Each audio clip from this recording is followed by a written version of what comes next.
It's a combination of things that are original and either literal copies of popular things or takes on popular things.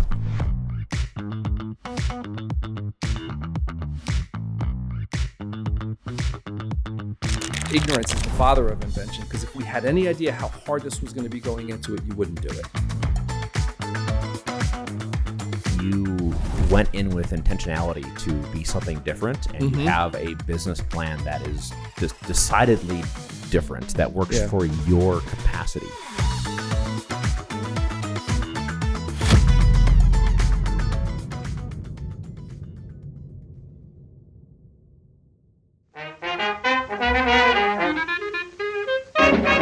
I'm Allan Cogan. Join me as I highlight small businesses with interviews on site at distilleries, breweries, and more. My mission is to share the stories of the awesome people behind the craft. Welcome to Crafted Conversations.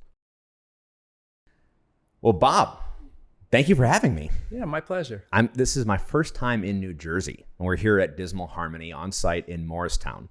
And I'm so glad we had the opportunity to come out and make this happen. I'm actually in town in the area up in New York for a wedding for my best friend. Fantastic. And I figured I might as well piggyback off of that trip and come see you. Appreciate that. Really appreciate that. It's good to see you again. We met at ACSA. Yeah, well, that's kind of what I wanted to intro with, is that what made me want to come talk to you is I tried your masala liqueur, which won Best in Show at ACSA. Yep. And I thought it was such a unique product. I had not, unfortunately, heard of you prior to that, and I tried it, and I saw you, and I shook your hand, and I said, "This is amazing." It's not something that I would have ever thought of. Like if I didn't hear about it or try it, I probably would have passed by it on the shelf. And then I'm looking for stuff like this. This is so cool.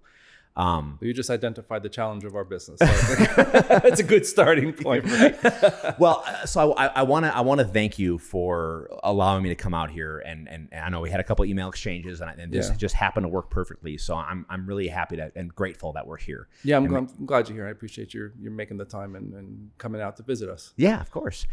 I want to start with your story. How did you get into this crazy world of distilling and product making? Right.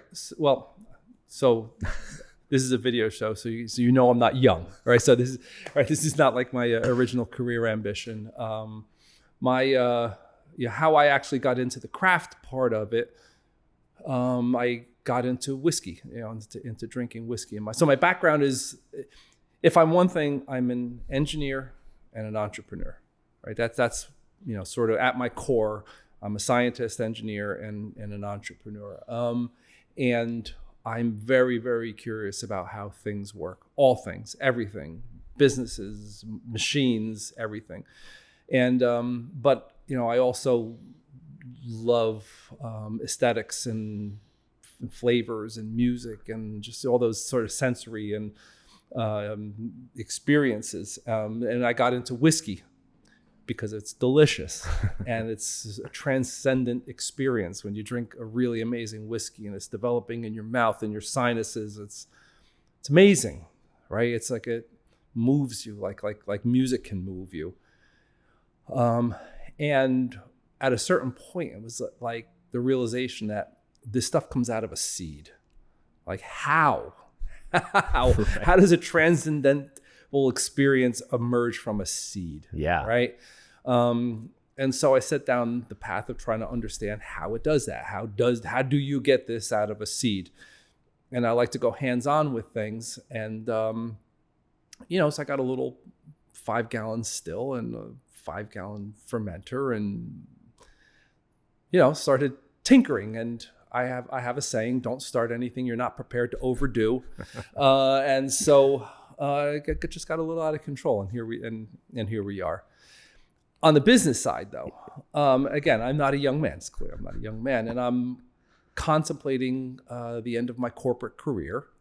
There's, it's the rarest of things to have a 70-year-old person still working in the corporate world. And I don't want to do that. But I also don't want to retire. Very active mind, I like to stay physically active. I like to be involved in things, and I see what happens to people who don't. Right. And so I started contemplating my retirement. What am I going to do in my retirement? And that was in the time when the distilling thing was, really getting going for me. And I thought maybe I wanted to open a distillery for my retirement. And then COVID hit.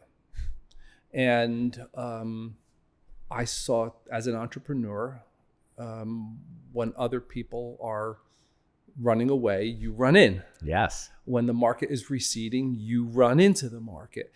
And that's your opportunity. And it wasn't the perfect timing for me. It was, 10 years off of when I thought I was going to retire, and I thought I would want to do the startup of the distillery 5 years out. But the window opened, and I was going to jump through it. So that's what I did. And I started looking around for space for a distillery, and it was a very long process, but we found this place. And we live not far from this city, and we spend time in this city. And this, I thought, was a great place for a distillery in this city. And we knew we wanted to be in a city. That was part of what I saw as the concept for what we wanted to do with the distillery and how we could develop a business.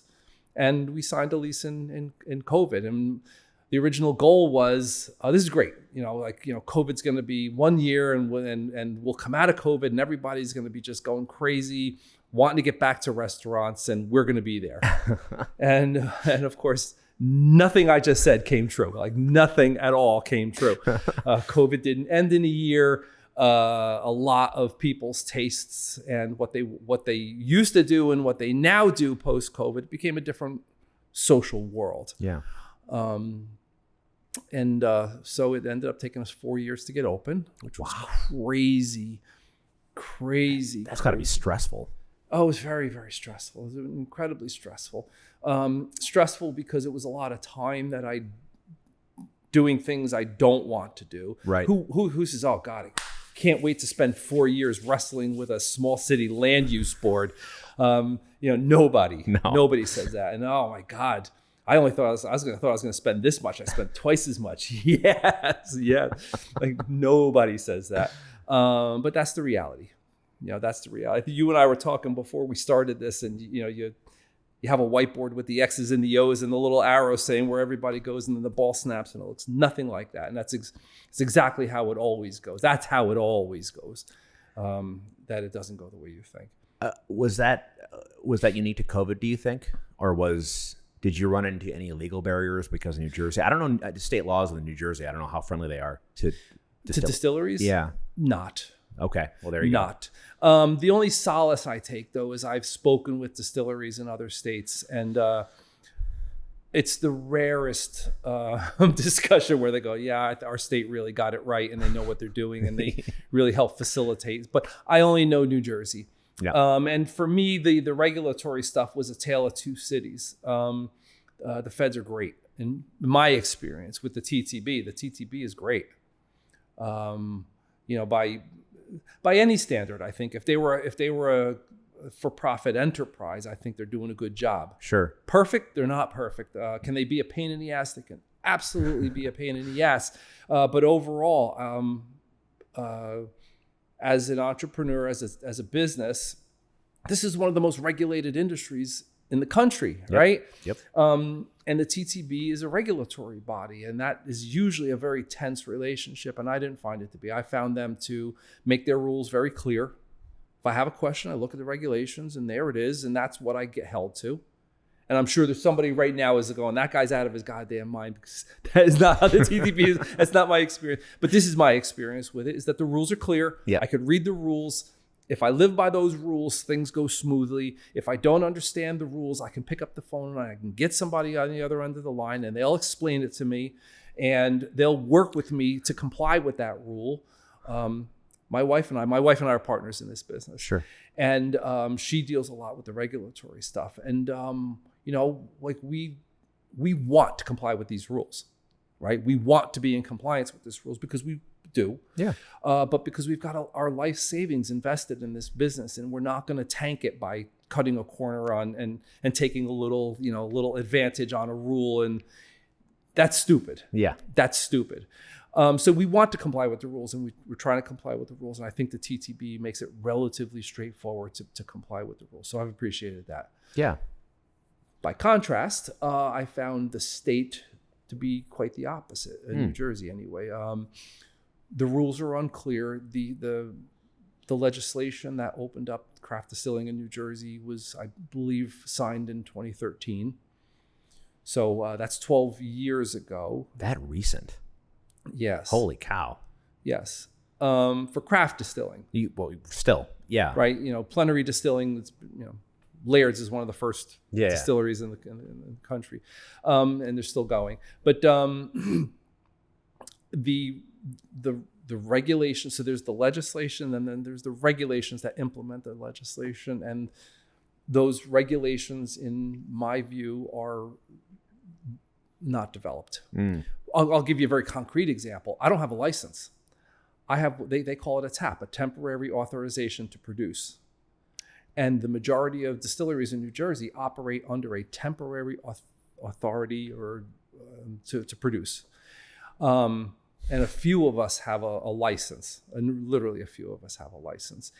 And when I got my TAP, one of the things I have to sign is an affidavit that says that I understand that the regulations that I operate under could change at any moment, and I agree ahead of time to comply with whatever regulations come later. When you sunk your whole life savings into that, that's not an easy thing to sign, right? No. So again, there's the tale of two cities of the state versus the. Now, on the other hand, I look at it as also an opportunity. Yeah. Because one of the things I'm good at is dealing with uncertainty, and not a lot of people go running into uncertainty, and it's a barrier to entry.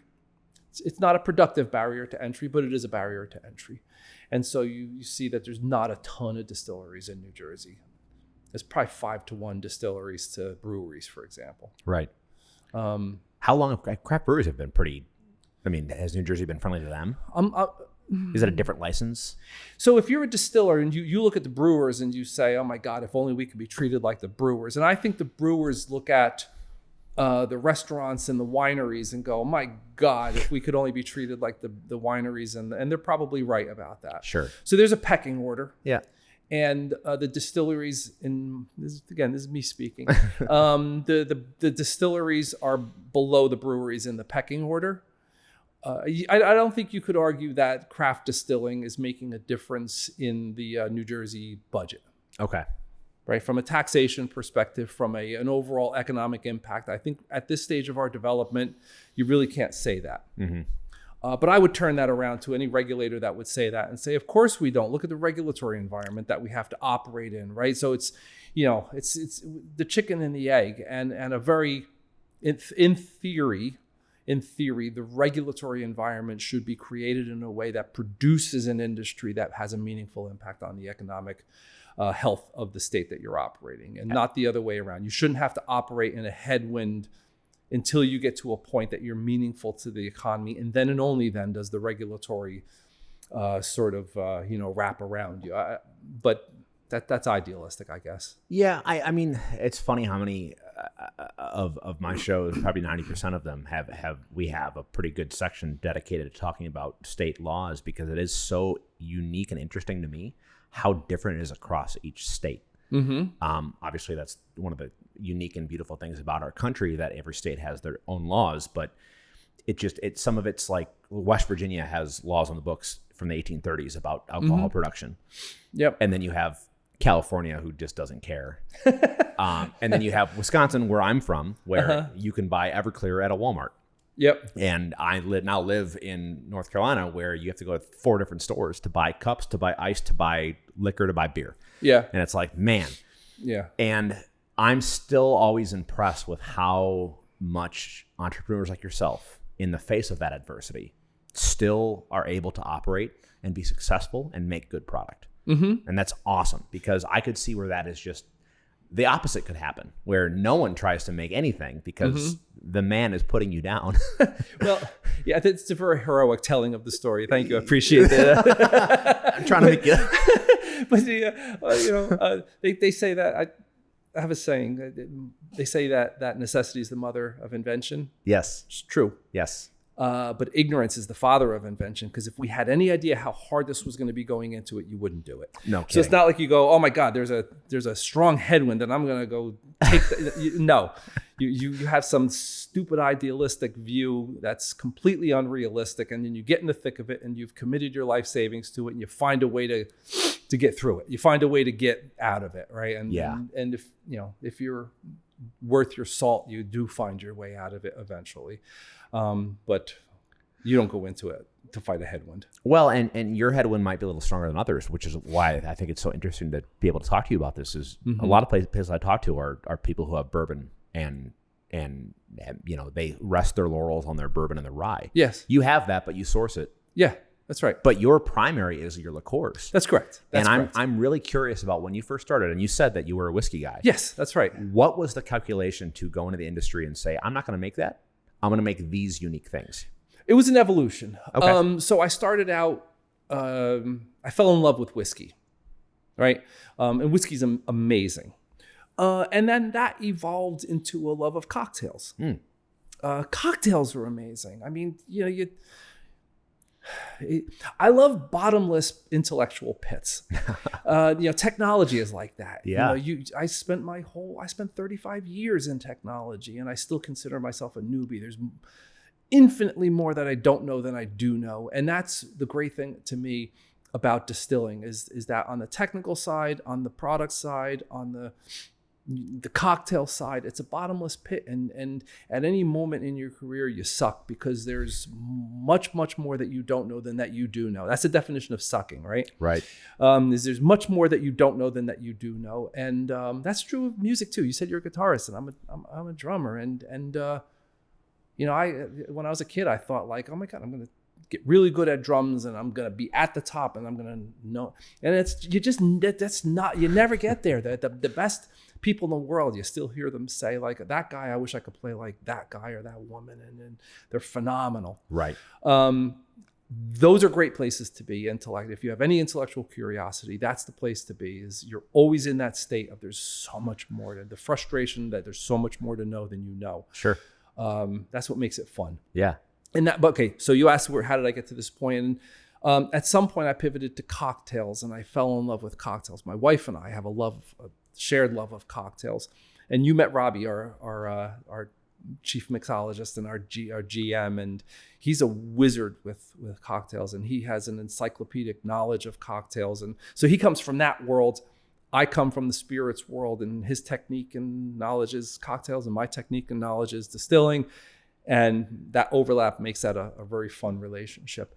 But when I learned how to distill whiskey, I was getting into cocktails, and then there's all this stuff, all these liqueurs, and you start to learn the history of it. And there's centuries of history. That starts in Europe, and this distillation, you can go all the way back to everything winds back to China eventually. So does distilling, but it's either China or Africa, right? But to me, the real story of liqueur starts in Europe. Okay. And it's a fascinating story, and it's all wrapped up in the development of society and medicine, and it's just a phenomenally rich, interesting history and story. And there's a whole set of techniques that have developed over hundreds of years. And when I kind of felt like I got to a point of mastery of when I say mastery, I say it with all humility. I saw this whole rich green field in liqueurs, and I started learning how to do liqueurs, and it's an incredibly rich and incredibly deep world. Yeah. World. From a business perspective, and that's just the art and the craft, and I love it. And I found that I love liqueurs because it's very different than whiskey. Yeah, right. With whiskey, like Derek from Corsair. Yes. He wrote Firewater, and he did this study of all the different grains that you could possibly imagine. And then he did, what was the name of his smoke book? I'll think of it. But he did a book just on smokes, with you smoking grains and smoking whiskey. And he studied every flower, every bark, every wood that you could smoke, and did a flavor profile of them, right? So, but that's sort of the palate, right? I mean, Derek explored the four corners of the palate for whiskey. Right. right? And then there's all kinds of techniques and yeast and fermentation and all that stuff. And you could, there's a lot there. But for me, with liqueurs, the palette is infinite. It's just infinite. We started talking about Vidishas, and to stumble onto something as unique as Vidishas, it's harder in whiskey. Sure. Because that palette, those four corners are a little bit tighter than they are with liqueurs. And I love that about liqueurs. So, so to bring it back to your original question, my goal with this business is when you think of the great liqueur brands, name them. I'm curious off the cuff. Sorry to put you on the spot. Yeah, God. I'm just thinking of the big corporate ones of like, I can't make a list. Campari? Okay, sure. Is that a liqueur? I guess so. Yeah. Oh, it's 100%. It's a liqueur. Campari. Yeah. Whatever. Chartreuse.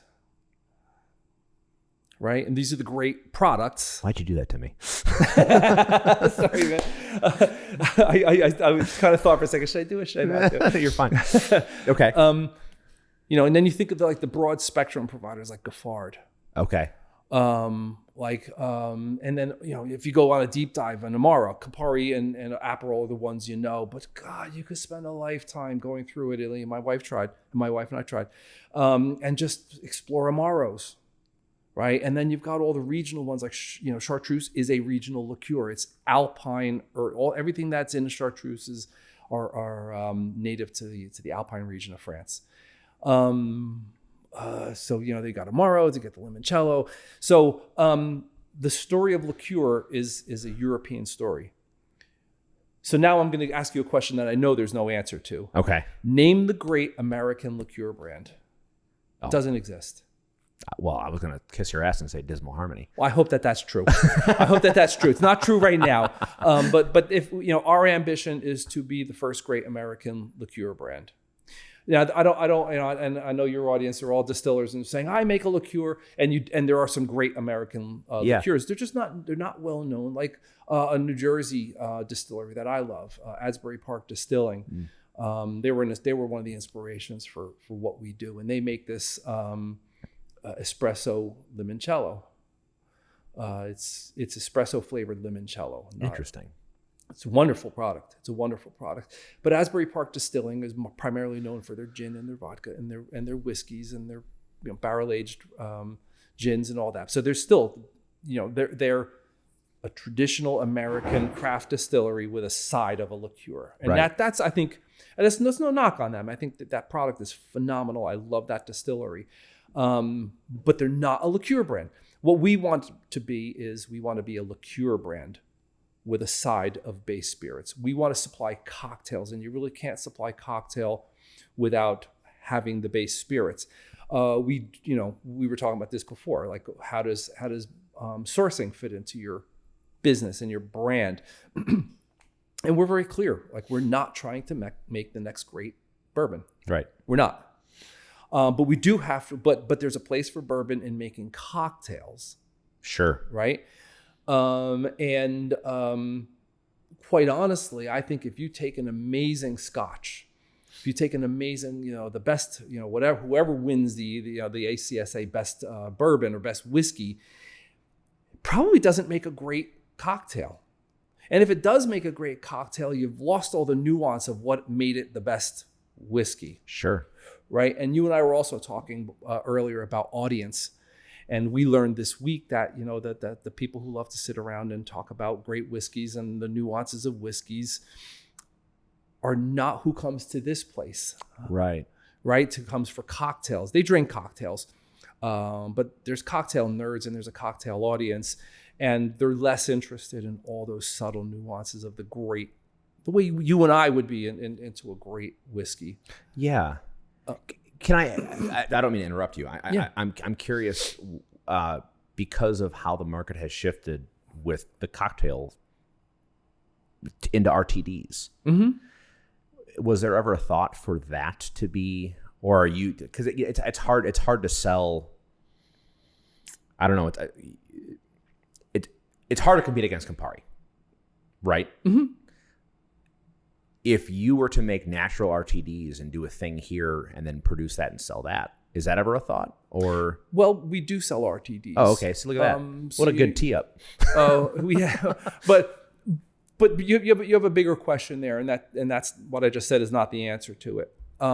So let me take a step back, and I'll get back to that question. This business, the way we're running this business, which I think is a little bit different, is and this is going to come all the way back to the state regulatory and what was the regulatory role of regulatory in helping us get going. My goal is to build the first great American liqueur brand. Yeah. How do I get there? Right? When you land on America and you're the Spanish galleon and you don't go immediately to building the White House, right? The first thing you do is you look for a bush with a berry on it that you can eat. Yeah. Right? And a source of clean water. Right. Right. So, the great accomplishment starts with some really rudimentary stuff. You got to eat and you got to stay nourished and so for us, we have to build a base of revenue. And we have to build a base of business that we could build on to get to the first great American. You can't run straight at the first great American. That's, it's just too big a goal. You have to break it down into smaller goals. So we opened a cocktail bar. Yeah. That's our tasting room. It's this beautiful cocktail bar. And I told you before, we'll get people that'll come in and they'll look at our still through the window and go, what's the spaceship for? What do you... Is that a little weird museum or something? Is that a washing machine that I've never seen? So you have cocktail, people who just want a great drink before dinner. Yeah. And they don't understand distilling at all. And that's where we're building our base. That's where we're starting. And that's what that's gonna fuel us. Gotcha. Okay. Revenue wise, and also that interaction between me and Robbie. He's a cocktail head with all of that encyclopedic knowledge. As I go to develop something, as I'm thinking from a technique perspective, I'm thinking from just a geek's perspective, and Robbie will go, yeah, that's great, but I don't know what to do with it in a drink. Or when I combine it with this, that flavor comes out and that's not a good flavor. It was good on its own, but nobody drinks it on its own. So that interaction, that collaboration is very, very positive toward that goal of being the first great America. Because we've done it. We've executed it in a bar that we depend on for the revenue to get to that goal. Yeah. So our business is a cocktail bar to develop out to the point that, because distribution's hard. Yeah. Distribution's very hard. And right now, what is sustaining us is this place. If I had to live off of what we sell in restaurants, we don't have distribution at all. We're not in with a distributor yet. New Jersey doesn't have state run liquor distribution. We'd be out of business. That's wild. We'd be out of business. So that's where I want to get. Yeah. But this place needs to be successful, and then we're going to parlay that into what, if I'm as successful as I want to be, this is going to get us there, and it's going to flip. Instead of this being the primary business with a side of distribution, it's going to flip, and it's going to be distribution with a side of destination and the cocktail program that grounds the development of the product that we're selling in distribution. Yeah. I think that was kind of the point behind one of my larger question was it's kind of a force multiplier for you that you're doing liqueurs. Yes. It'd be a lot easier if you were just making gin and bourbon. And I disagree with that, actually. Okay. Good. I disagree with that. And I'm not in a lot of good company with my position.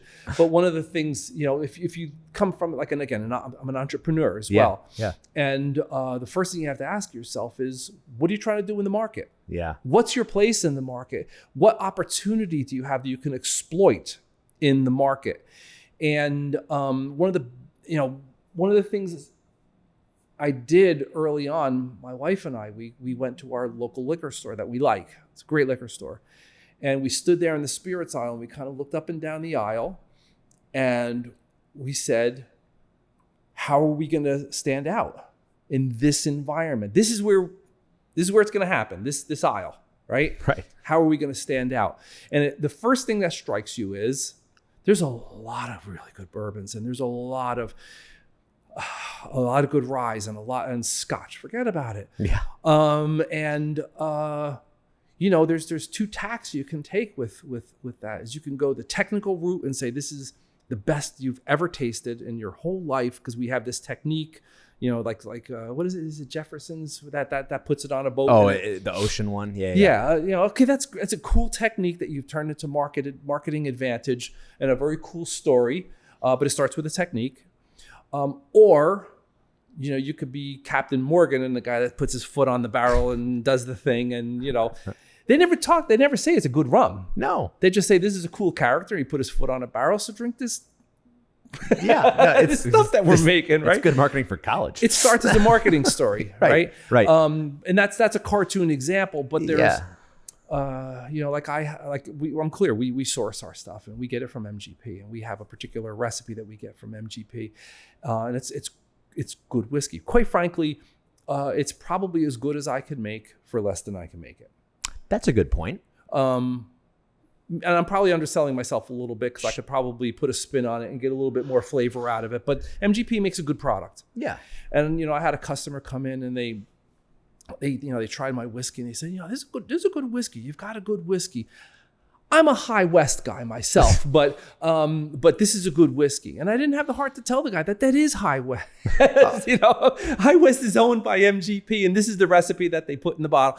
This is High West. Yeah. Sorry. That's funny. But that's no knock on my customer, and it's no knock on High West, and it's certainly no knock on MGP. No, right. But it's just not. I just didn't see a way that I could add anything to this to that shelf. And I didn't see a marketing advantage that I had as, a little schmuck from, New Jersey that when you think whiskey, you really don't think New Jersey. Like that's yeah. Of the 50 states, it's got to be in the bottom 10. So how was I going to get off the shelves? Right. And the answer that I came to is that I wasn't. And my advantage was that I could go into bars and restaurants, and I could appeal to bartenders and bar managers and help them make cocktails that they couldn't make before at a level that they're not, at the high end, and I could work my way down. And that was our original approach to the market, is that we are in one liquor store, and they placed one order and haven't placed an order since. And I will get there. But it's just not a focus for us. We spend our days talking to bartenders and bar managers and bar owners and trying to convince them to take our product. That's how we approach the market. You're allowed to self-distribute? You can personally go and sell. Yes. Is there any kind of restriction on? Is it by the case? Is it do they require just a certain amount transaction? No. That's cool. No, we can self-distribute. That's nice. We could sell our own bottles out of our tasting room. We can sell to liquor stores. So that's a good thing about New Jersey. You're allowed self-distribution. We are not allowed to sell over the internet, direct to consumer. God. That's a huge problem in 2025. Even in state. Even in state. Wow. Even in state. And when you unwind that, you at the bottom of that, why, you find politics. Of course. You find politics. And you were saying how do you that pecking order, right? At the top of the pecking order are restaurants. And right under restaurants are the distributors. And then all of the manufacturers kind of come under that, because that's where the revenue comes from at the state level.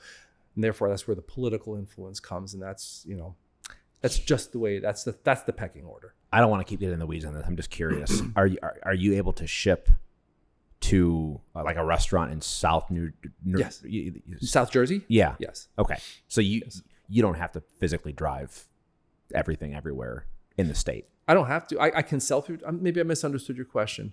Maybe I misspoke. You can't sell direct to consumer. But I can sell direct to consumer from here. But not online. Online. Can a restaurant that you're courting, can they order from you and then you ship? Okay, that's nice. Yes. And I can drive it there. Yeah. Or I could pay a distributor to bring it there. Gotcha. Yes. All of that's allowed under my license.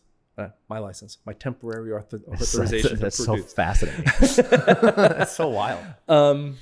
Yeah. Anyway, I don't want to get in the weeds on that. I was curious. Yeah. And it just reminded me, in DC, which I used to live near DC for a long time. They don't have bar license. They have bar licenses, but they don't have distillery or brewery licenses. I think they're classified under the deli. That's a food market license. Wow. So the couple distilleries that were there, a lot of them have gone under, unfortunately, not because DC is a weird place. But yeah, they were all considered a deli. Anyway, that's on the side. Yes. Hey y'all, Allan Cogan here with Crafted Conversations. If you want to support the show and the mission of sharing the stories of craft, head over to buymeacoffee.com/craftedconvos.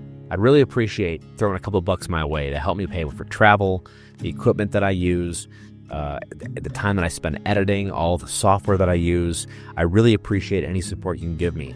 And if you can't afford a couple bucks, at least give me some feedback or go over to your YouTube and subscribe or follow us on Spotify. Anything helps to make sure that we share the story of craft and give these small business owners a little limelight and get them out on a platform that really showcases what they're doing.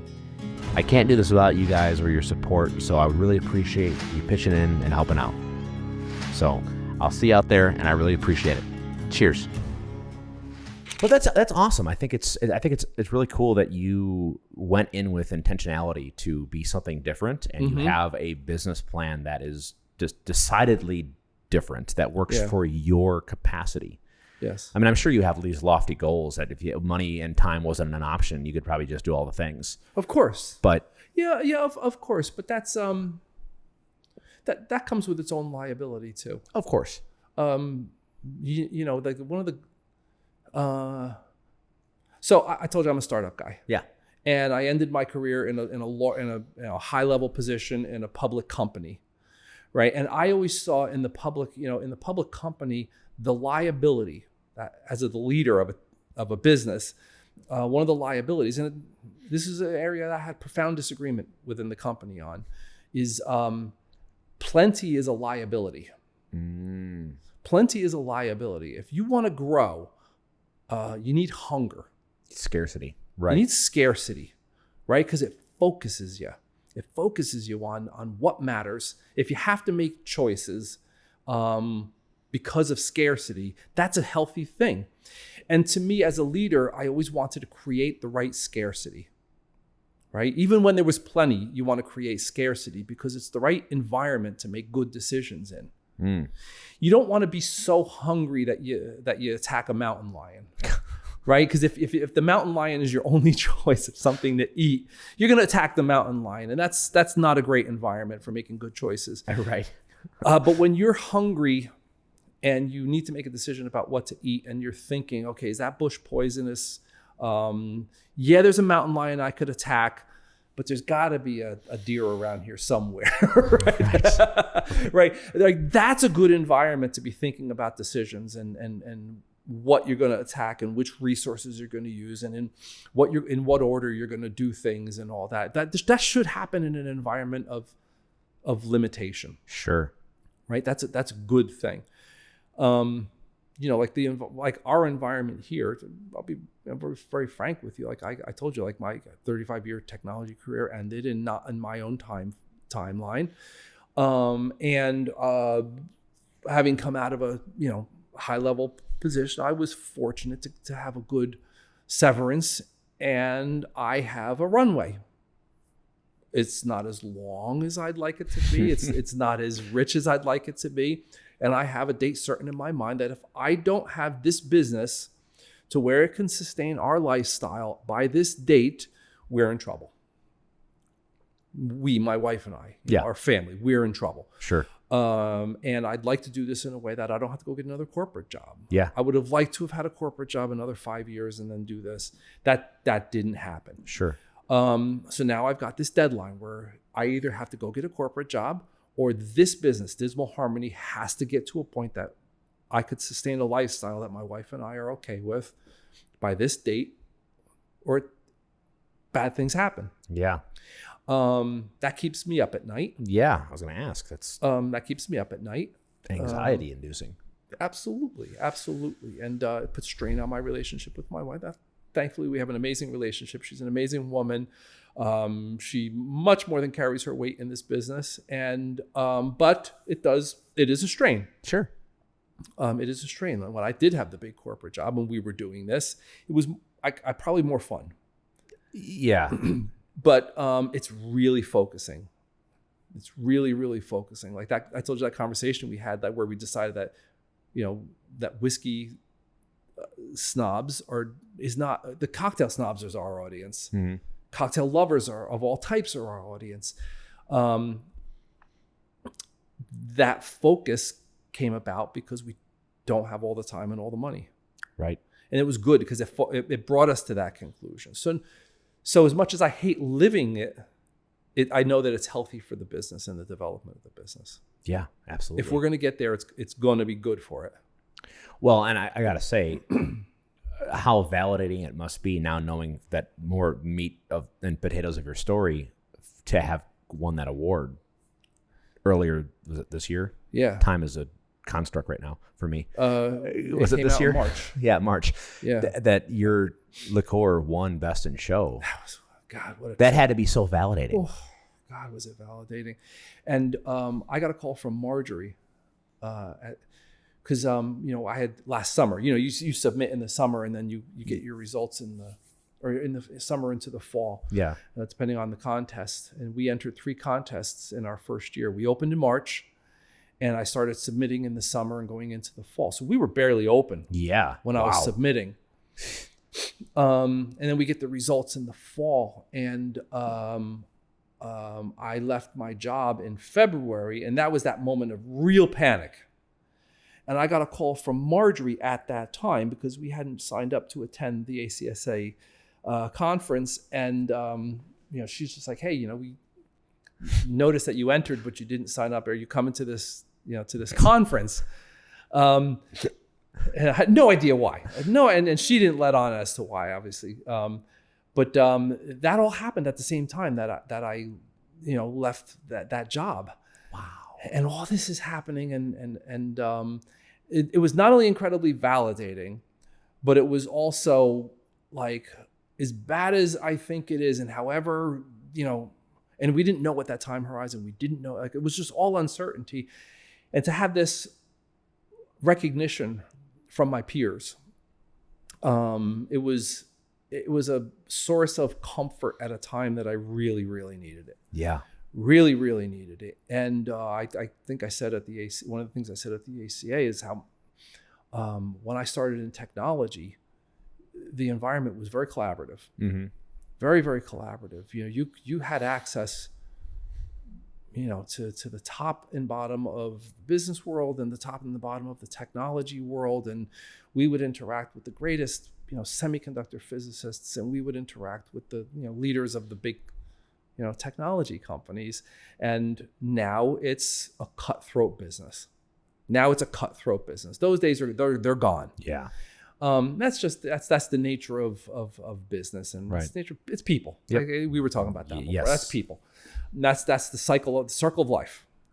But craft distilling so much reminds me of those early days of technology, that people are very, very warm and people are collaborative. And again, going back to what you and I were talking about earlier, that sense that there's a bigger battle out there than, I very, like I told you, I love Asbury Park Distilling and Jersey Spirits and all. These are ostensibly my competitors, but they're not. Right. It's rare that I compete with Jersey Spirits. It's rare that I compete with Asbury Park Distilling, and it's every freaking time I compete with Tito's. Every freaking time I'm going up against the big Kentucky whiskey houses, and that's who I compete with, right? Yeah. And if I let myself, that was what was so good about ACSA is these are ostensibly my competitors, and they're embracing us, and they're rooting for us, and they were happy for all the barrelheads that we got at ACSA, and that happened at a time that I really needed it. It was very well timed, and ACSA and all of my fellows, if you're watching this, thank you. We really appreciated it. Well, I want to say too, since doing this show and talking to distillers and brewers and really leaning into the craft space, I have so loved, as an outsider I'm not a maker. Maybe one day I'll do this. I'll start something and have fun. But watching that collaboration and that care and that TLC and that community, I think community is probably the best word for it. Yeah. grow and self, respect and all these things that just happen within this industry is so cool. From all the conferences and people and all the things, and everyone is, like you said, objectively they're your competitors, but in reality, you're kind of in this together. And that old adage of a rising tide lifts all boats, right? Yep. To see at ACSA with you when you won for Best in Show for your Masala liqueur, which I want to get to talking about because it's so unique and cool. I've got it blocked for the camera. Yeah, it's this one. But I don't think there was one person I talked to that did not organically bring it up in conversation while there. And genuinely, heartfelt. I went to, a bar crawl, or I went to there was a concert downtown in Tucson. I went with a couple friends. I went to, all the events that happened at Whiskey Del Bach in Tucson. And everyone was talking about how awesome it was that you won that. And what it was. Wow, cool. And I was like, so cool. It made me so happy that that's so cool. And you're just a small business in New Jersey who I didn't even know about before that happened. I'm like, hell yeah. This guy, I want to shake this guy's hand. Yeah. And now here we are. That was so genuine. Yeah. Yeah. I was, at the ACSA, I was sitting at the table with a member of the board of directors. I'm not going to mention her name. I don't know if she wants to be mentioned or not, but we were chit-chatting, and she would, she runs a rum distillery, and she's on the show, so you can mention her. She knows who she is. And she was so warm, and she was so outgoing, and we were just chit chatting before the show. And then as the show got going, and they were clicking through all the categories and the medals, and they got to silver in my Monk, which is our chartreuse copy, which is right there, right here, which we love. And those are the two things we put in the contest area. We only entered 2 products. And it got silver. Yeah. And she leaned over, oh my God, first year out, we got silver. Good for you. And by the time we got to the Best in Show, she's like, are you freaking kidding? Are you kidding me? But it was fun. You know what I mean? It was fun. We were having a good time, and she was genuinely happy. And I've stayed in contact with her a little bit, and she's been very supportive. And that's and I just there's a distillery opening up not too far from here, and then I met the owner last year, and then he's reached out a couple times, and we've been talking, and if I can help, I'll help, just the way people helped us, and it's great. Yes, it's great. I'm sure at some point, I hope at some point we grow to the point that this gets cut through. Like it happens. That's the cycle. That's a circle of life. That's the way stuff happens. Yeah. And I guess it's healthy at some point. And but this is what I love. I love this moment in an industry's development, and I love experiencing that at the ACSA. I felt it at ADI as well a couple of years ago when I was there, and seeing people genuinely enjoying their wins at the and like looking at the medal, like I was looking at my medals, and like, holy shit, like it's pinch my heart, like it's good, it's healthy, and we are doing cool things. I want to contribute something technically, and hopefully, like I said, I want to be the first great American liqueur company. Yeah. I didn't say I want to be the last great American liqueur company, right? As a business person, as an investor, that there is that, like you got to think that way a little bit. Yeah. But I hope we can. Somewhere somebody is working on an Indian liqueur after Vidisha's win. Right. And I say to the folks here, like, we got to run fast now. We got their attention. Yep. We got their attention. They're on the prowl. Now we've got to run fast. We've got to run fast. Yeah. That's healthy. Speaking from my own experience, I make things in a different creative way, videos and photography and editing and whatnot. And I can't tell you how validating and affirming it is, how good it feels for when you make something and you get that good feedback. Yes. But also, I love constructive feedback. Yes. And collaboration and making something better. You might have something that's really good. Yeah. And someone says, have you thought about me moving this here? And then, oh, yeah. And it's even better. Yeah. I love that feeling because it's like you had the hands on the thing, on the wheel. You're making this. Yeah. You have the TLC, not literally, but your blood, sweat, and tears are in each bottle. Absolutely. Absolutely. And that's awesome. Absolutely. And that doesn't mean it feels good the minute you get that feedback, because it doesn't. Right. Right. It sucks. Yeah. But it's that the little the devil and angel. The devil and the angel, right? And the one is going, oh my God, I suck. I'm a failure. They finally figured it out. Like the imposter has been really revealed. And the other one's going, let's take that and let's do something with it. Yeah. I think I forget who it was. I love that feeling. I forget who it was. It was at the conference. I think someone shook your hand. It was at the grand tasting, and someone shook your hand and said, "Well, it's only downhill from here." That's right. You win Best in Show your first year. That's right. And I almost don't want to contribute. I don't want to submit something next year. I'm scared. No, but I did get some incredible feedback. And it's. Paul from Few Spirits was one of the judges. Oh, Letco, he's an awesome guy. He's amazing. He's amazing. And that was one of the out-of-body experiences too. Like you were saying, like at the grand tasting, like I had people tap me on the shoulder and say, "I want to introduce myself." I'm like, "I know who you are. Why do you know who I am?" Yeah. But Paul was one of those people. And it's one of those experiences where I remember it. I'm sure Paul has long forgotten it.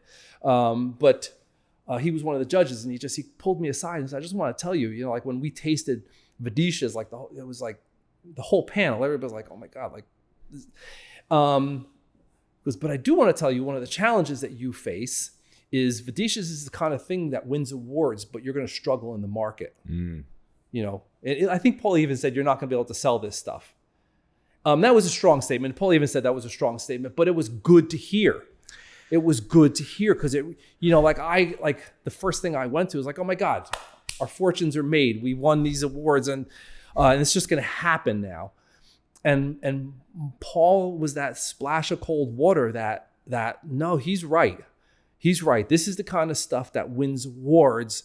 How do I sell this to a mass market that has no idea what to do with this stuff? And Paul's, and he gave me some advice for what he would do. And I'm not going to take his advice, but it was like, and he even, take it with a grain of salt from a gin guy. But I've been thinking about it ever since. And it's just one of these things that his statement has been rattling around in my mind. As a matter of fact, just today, something went live on our Instagram feed is we created a cocktail. So the conclusion I came to, Paul said, here's what I would do. And I concluded something different. My conclusion was, what makes Aperol? What makes Campari? What makes Chartreuse? Why are those great liqueurs? Mm-hmm. And the answer I come to is the Aperol Spritz makes Aperol. Very few people drink Aperol straight. Right. People who drink Aperol drink the Aperol Spritz. Yep. People who drink Campari drink the Negroni. I was going to say, I think psychopaths drink Campari straight. I'm a psychopath. Man. I love Amaro, but I'm weird. That's right. I'm the absolutely long tail. But the last word, nobody likes Chartreuse straight. Only the weirdest of the weirdest, and I'm in that category, and Robbie's in that category. Man. But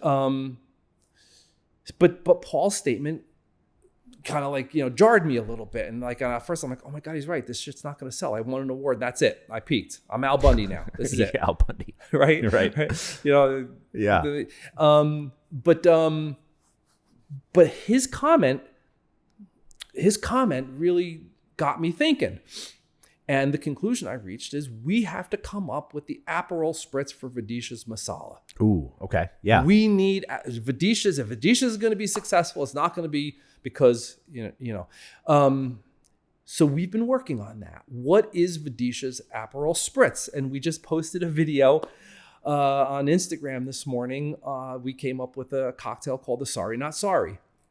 And my mission to Robbie was, you need to come up with a cocktail that anybody could make. That's the great thing about the Aperol Spritz. That's the great thing about a Negroni. Anybody could make a Negroni. Yep. A great bartender will make an amazing Negroni, and the difference between a great Negroni and a half-assed Negroni is vast. but a half-assed Negroni is still a great drink. Yep. And you do equal parts of 3 things. Anybody can do that, and stir it around a piece of ice, and off you go. Yep. And I said to Robbie, you need to come up with the Vedisha's Aperol Spritz. You need to come up with Vedisha's Last Word. You need to come up with Vedisha's Negroni. Yeah. And we did a throwdown, a bartender contest here a few weeks ago, and one of the entrants just did a little drink for, I think it was one of his entries, and I went to Robbie. I said, that is the Negroni for Vedisha's Masala. This is and one of the it has to be, anybody can make it, has to be easy to make, and you have to be able to make it from stuff you either have in your house or you can get from your local supermarket. Right. Don't give me Newt Pinkies. Like, you know what I mean? Like, like we put Newt Pinkies in our cocktails here, because these cocktails that Robbie makes are amazing. Like, I asked him to bring this thing, the Tuscan Sunset. It's this Campari. Sorry, you're good. It's this Campari. Our Francia is Campari. It's indistinguishable from Campari. Okay.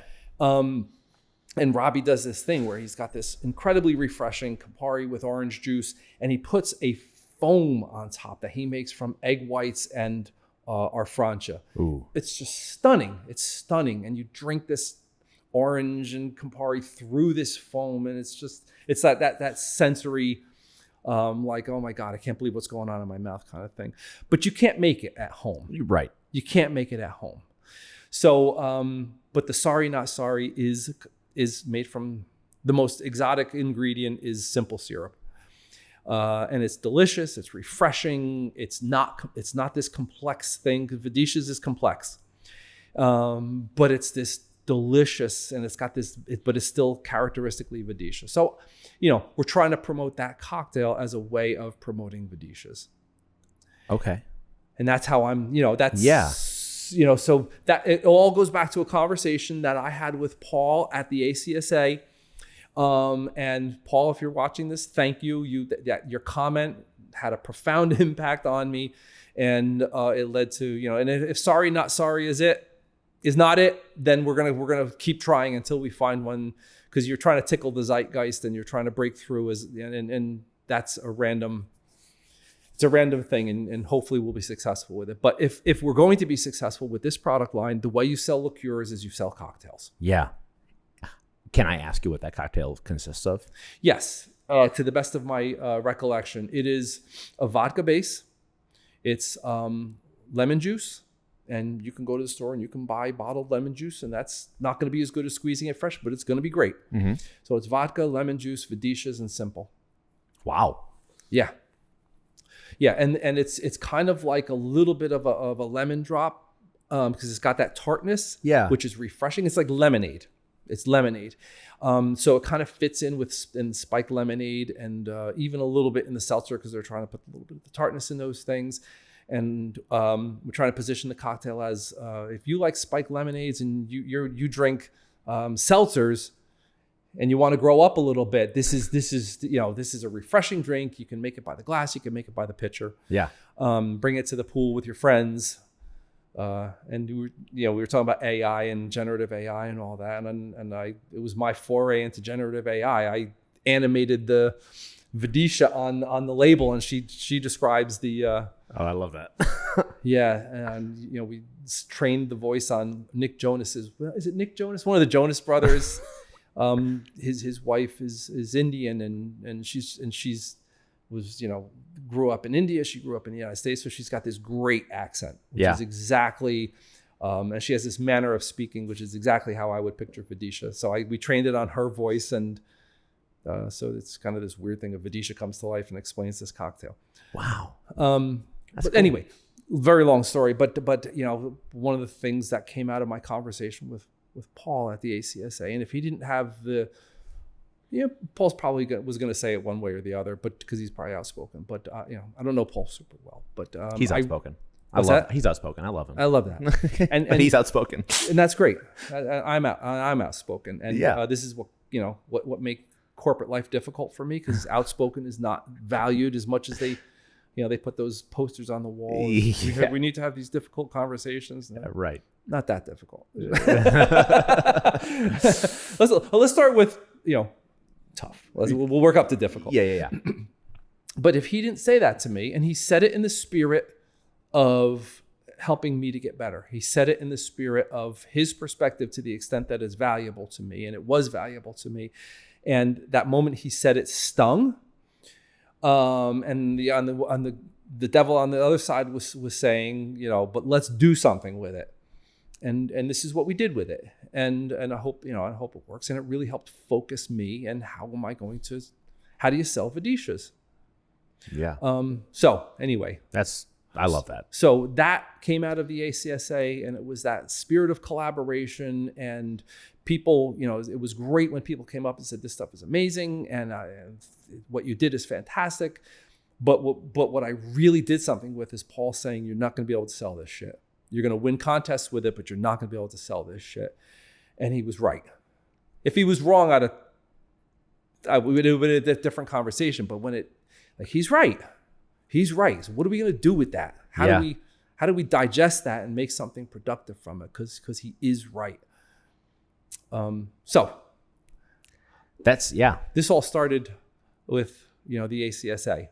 And that sense of community and that sense, and if I could impart anything, that is how we are all going to become successful. If we can praise each other, if we can be happy for each other's success, if we can be inspired by each other's success, if we can provide what my professor in business school said was camera lens feedback. It's the gift you can give somebody. Paul gave me the gift of camera lens feedback, and the camera is from his perspective. Yep. And from his perspective is you're not going to be able to sell that shit. You're going to win awards with that shit.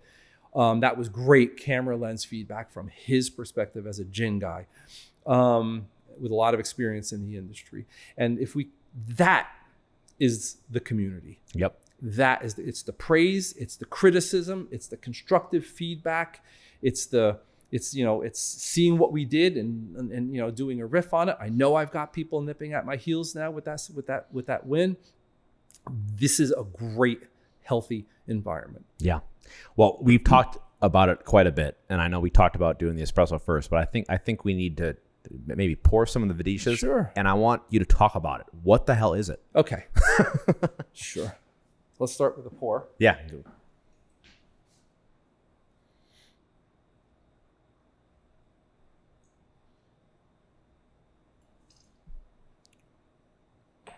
So interestingly, let's start with what is it? Cheers. Cheers, my friend. Yeah, thank you. I appreciate it. Great to have you in person. It's a liqueur. It's low ABV.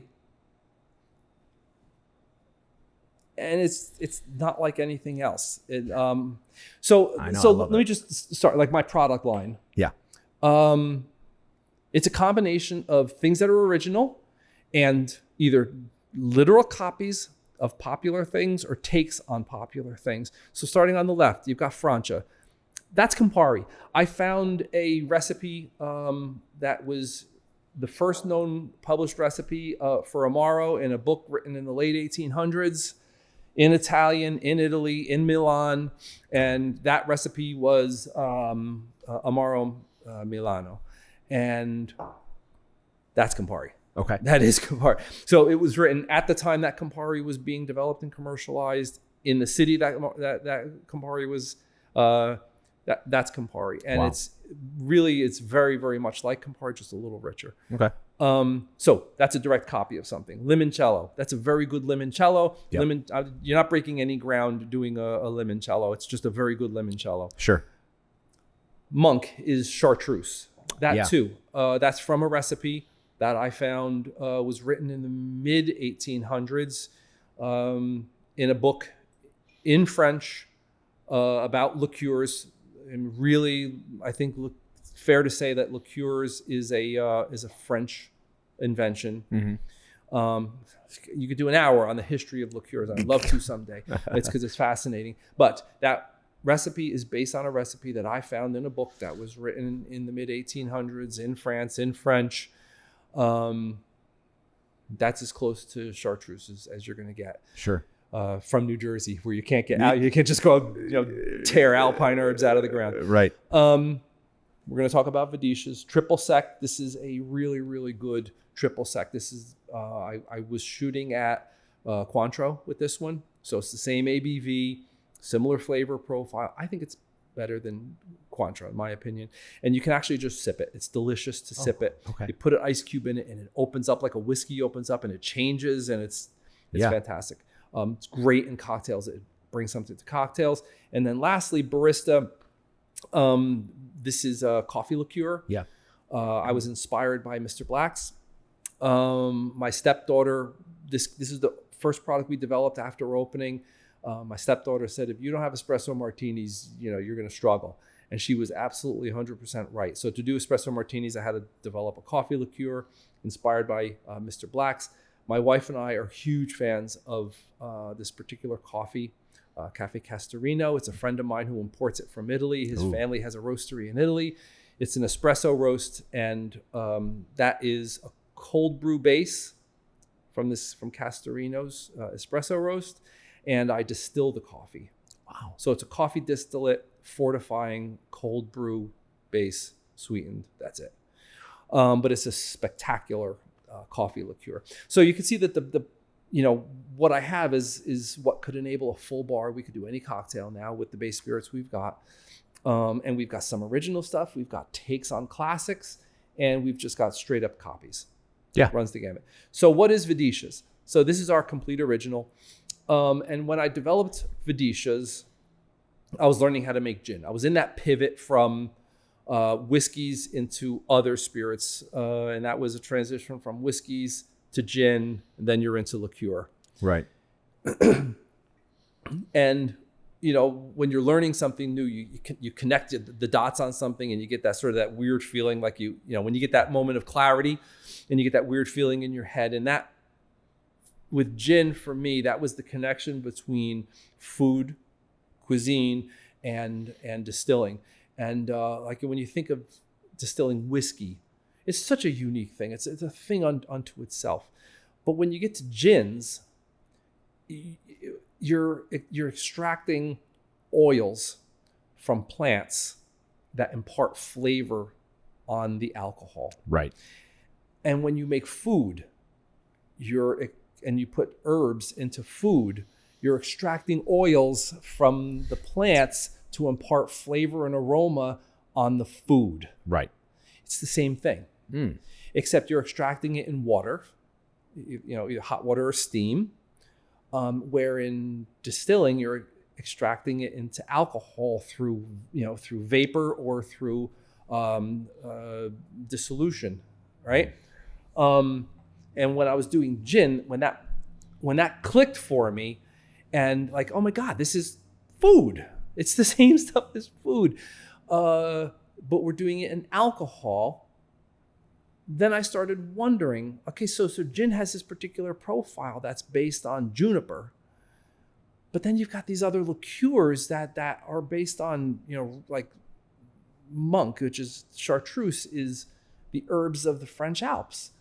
And Amaro, I don't know, do they have rhubarb? And is that an Italian thing? I don't know. But it could be regional, it could be whatever. But where Vidishas came from is like, well, in food, there are all these patterns of ethnic cuisines that have associated with it certain herbs. Like I was raised, Bob Dillon, you're not going to think that I'm Italian, but I was raised in an Italian family. My mother was Nuzzo. My grandmother was Francia. That's where the name comes from, for Francia. And in our cuisine, in the Italian cuisine, you've got basil, you've got thyme, you've got sage, you've got rosemary, right? Oregano. Those are, when you think of those herbs, you think Italian food. Right. Cilantro, Mexican oregano. So there are these characteristic herbs and spices that when you think of those, you think Mexican cuisine. Within Mexico, you've got the regions of Mexico that each then break it down into, You get the point. 100%. Right? So there are these patterns and these herbs and these botanicals that over centuries developed alongside the culture of the places where they're native to, and they're inextricable from the culture and the cuisine of that place, that culture. Right. That's what clicked when I finally was learning gin. Why could we not exploit the fact that there are these clustering of herbs that, people, if you taste basil, you think Italian food. Could we exploit that in the development of alcohol products and spirits? Yeah. And my first thought was, okay, so which cuisine makes the boldest and best use of botanicals? It's got to be Indian food. Yeah, 100%. Got to be Indian food. Right. Indian food is they're so forward with the cumin and the curries and the peppers, and all of those spices that are native to that culture, and then within India, there's all the regions of India. So anyway, with that, I went to a colleague of mine that I worked with, Kaushal Patel. Because I was in technology, we work with a lot of Indian people, and Kaushal worked in my office, was on my team, and he would reheat his food that his wife made for dinner the night before, and he'd reheat the leftovers, and you're like, oh, Kaushal's having lunch, man. Kaushal's having lunch, and he would share some of it with me, and it was magnificent. Yeah. So when I made that connection, I went to Kaushal. I said, would you please ask your wife to please share a favorite recipe of hers, because I want to try something. I have an idea. And she gave me her family's masala. And what a masala is, at the base of it, it's a collection of spices. And there are certain ones that we know, like garam masala, tikka masala, and these are specific collections of spices. But you'll have regional masalas. You'll have, in the case of Vidisha's, it's a family masala. And his wife, Vidisha Patel, shared her family's masala recipe with me, which is an incredible gift. Yes. And that's where Vidisha's masala came from. It was her family's masala. I adapted it to alcohol. And that's when I first learned about doing maceration. This is not a distilled product. Right. This is 100% through maceration. And so whereas with a gin, you get these defined, it's very defined and very refined. Whereas this is a little muddier. It's a little more like food, right? Food, it's, when things blend and they marry, you have trouble picking things apart. And so this is a macerated product. I do this through maceration. And this is the first time I did a macerated product. And I know a lot more now about how to do maceration. And I studied a lot of the herbal medicine traditions. And there's been studies done in the context of herbal medicine about at what ABV, which, do you extract different plants for herbal purposes? And there's a lot of value in that. If you're going to learn liqueur, you should probably study your herbal medicine too. You don't have to care about herbal medicine. You have to believe in herbal medicine. But those techniques and those traditions are very valuable to making liqueurs. Again, you do the history, you end up at medicine. Yeah, sure. So anyway, I adapted her masala recipe to a liqueur, and that's Vidisha's masala, and that's why it's called Vidisha's masala. I love that story, and I can't tell you how. I mean, the nose puts me right back to when we were doing the grand tasting. I was like, "Oh, this is amazing." It's an amazing spirit because it developed over in her family over a long period of time. It just makes me think of just a good Indian cuisine. That nose is just something else. I know it's, man. So I'll tell you the story of when I knew I had something. Okay. So during COVID, excuse me, this guy, Sonny, he started a little business where every Friday he would deliver to my town, to my area. And you would order earlier in the week, and Sonny had a shared kitchen that he would rent, and he would make everybody's order and he would deliver it. And every Friday, my wife and I, not every Friday, but occasionally we would have Sonny's Indian food and we would order it. And Sonny's is just spectacular. And after COVID, he opened a restaurant in a town nearby to here. And we love his restaurant. It's called Sonny's, if anybody wants to go. Sonny's, it's amazing. And Sonny's a character. Sonny's a great guy. And when I made this, I took some of it to Sonny. And I said, Sonny, I got something I want you to try. He goes, sure.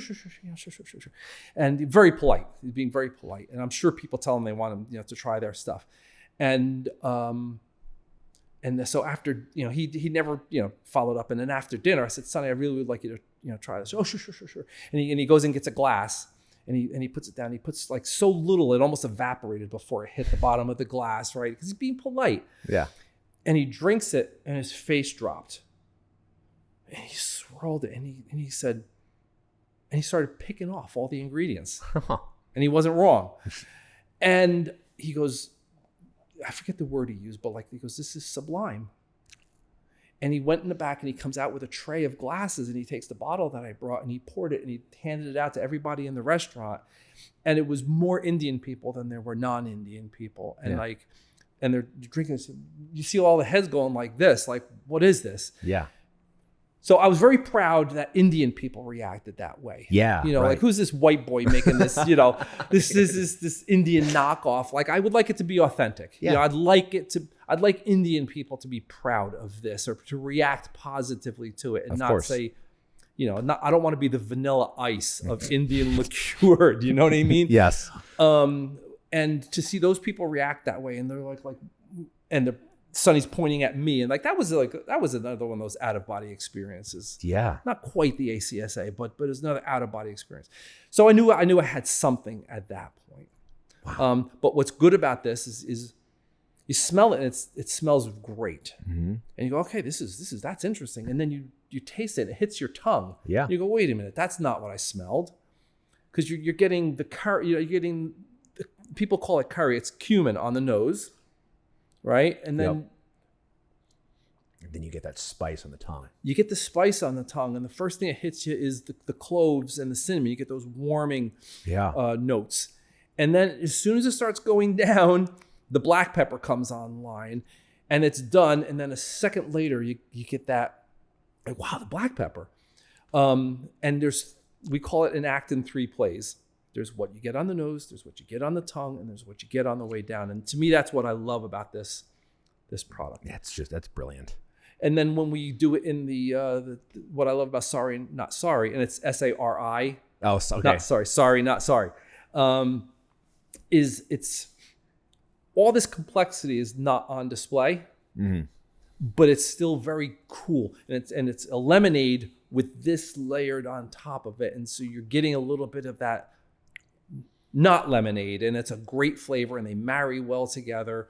And if you want to drink this and you're a liqueur snob, you're going to get all that act in 3 play sophistication, right? But it can also just really bring something to a cocktail. That's fantastic. So it's our job now as the storytellers, as the marketers, to tell that story and focus that story and roll that story out in a way that the market can digest it. And hopefully you tickle the zeitgeist and you get swept up into the zeitgeist. Hopefully there's nothing you can do about that. Right. You just play your game, and if the zeitgeist sweeps you up, it sweeps you up. But that's, if we're going to be successful, and I hope we are. I'm going to try real. It's not going to be for lack of trying. It's going to be because we executed that well, that we now know, thank you, Paul, the way we sell this stuff is by selling cocktails. And we have to tell that story. We have to empower bartenders and bar owners with that. And, we have bartenders that will just take us because we're local and they're friends and all that. But you're not going to have a business on people's goodwill. You got to make them money. Yep. You have to move their business. Yes. That's how you're successful. And hopefully with this product, we can do that. That's our challenge. Well, I think you're onto something, on a great path. And I think this Vidisha's masala liqueur is one of the most interesting and unique things that I've ever had. And I love it. I really do. But I'm so excited to see your journey, because I think you're on, you're at the beginning. We are at the beginning. And again, with Vidisha's is our flagship. There's no question about that. Sure. But that is a great Amaro for cocktails. And that is a very, very good limoncello. It's uniquely good. And we built it to be balanced, perfect tart and sweet. And I think we did it. That is chartreuse. There's a shortage of chartreuse. And I'm starting to see other chartreuse copies coming to market. That's good for the United States. Yes. I think those monks made a mistake, and let's capitalize on it.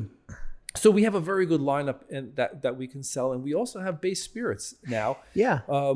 We have two vodkas, we have 2 gins, we have a bougie boutique gin, low juniper. It's cardamom forward. Kind of fits with the Vidishas. We have a couple of whiskeys that we source. We have a rum that we source, and we have agave spirit that we just introduced that we source. So we've got these base spirits that are good for cocktails. Right. This is not the next great sipping tequila. Right. But it makes the most amazing margarita. Yeah. And that's what we do. And that's what we think about when we think about our base spirits, is that they are in service of a cocktail.